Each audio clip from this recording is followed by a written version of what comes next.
Pertarungan pasangan calon tunggal melawan kota kosong pada Pilkada 2024 masih terjadi di mana-mana.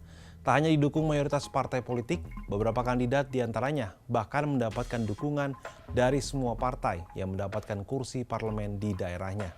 Padahal, ambang batas pencalonan kepala daerah yang diatur dalam Undang-Undang Pilkada telah diturunkan, sehingga partai lebih luasa untuk mengusung banyak calon.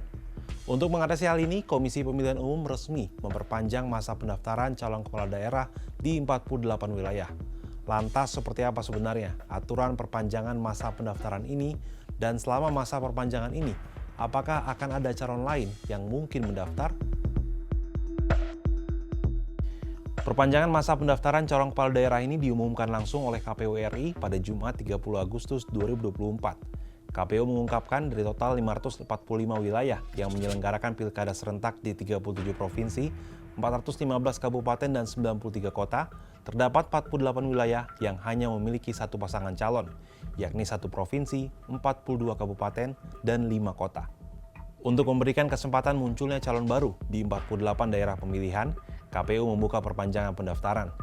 Sosialisasi dilakukan selama 3 hari pada 30 Agustus hingga 1 September 2024. Adapun pembukaan kembali pendaftaran pasangan calon kepala daerah dilakukan pada 2 hingga 4 September 2024. Perpanjangan pendaftaran ini sesuai dengan pasal 135 Peraturan KPU nomor 10 tahun 2024 tentang pencalonan pilkada yang menyatakan jika pendaftaran ditutup hanya ada calon tunggal dan masih ada partai-partai politik tersisa yang belum mengusung calon, maka pendaftaran dapat diperpanjang.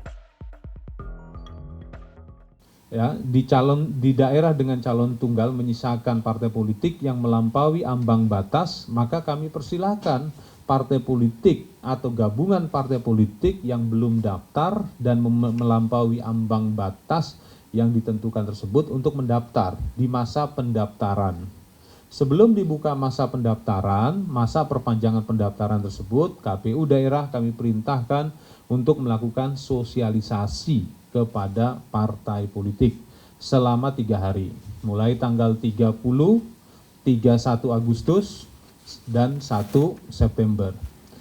Masa pendaftaran perpanjangannya dimulai tanggal 2 September, 3 September, dan 4 September. Seperti apa sih sebenarnya tren kota kosong di Indonesia? Apakah terus meningkat dari tahun ke tahun? Dari beberapa pilkada terakhir, munculnya calon tunggal di 44 daerah di Pilkada 2024 ini terbilang cukup banyak. Catatan Kompas pada Pilkada 2020, ada 25 daerah yang diikuti calon tunggal dari 270 daerah yang menyelenggarakan pilkada. Jumlah itu lebih tinggi dibandingkan Pilkada 2018 yang diikuti oleh calon tunggal pada 16 wilayah dari 171 daerah yang melaksanakan pilkada. Begitu juga Pilkada 2017 yang diikuti calon tunggal di 9 wilayah dari total 101 daerah yang menyelenggarakan pilkada. Sementara di Pilkada 2015 hanya ada 3 calon tunggal. Lantas mengapa tren munculnya calon tunggal terus meningkat? Padahal baru-baru ini Mahkamah Konstitusi telah memutuskan untuk menurunkan ambang batas pencalonan kepala daerah dari sebelumnya 20% menjadi hanya 6,5 hingga 10%. Analis politik dan Direktur Eksekutif Aljabar Strategik Indonesia, Arifki Caniago, memandang kunci untuk menghadirkan kompetisi yang sehat pada Pilkada 2024 ada pada elit politik. Menurut dia, saat ini banyak partai politik yang menginginkan skema pertarungan calon kepala daerah melawan kota kosong karena peluang menang lebih besar. Senada dengan Arifki, Koordinator Nasional Jaringan Pendidikan Pemilih untuk Rakyat, Randy N.S. Umboh mengatakan, pola relasi dan keterikatan koalisi partai politik dalam mengusung calon kepala daerah sangat jelas terlihat mengarah pada pengondisian calon tunggal. Munculnya calon tunggal juga disebabkan karena regulasi memungkinkan hal itu.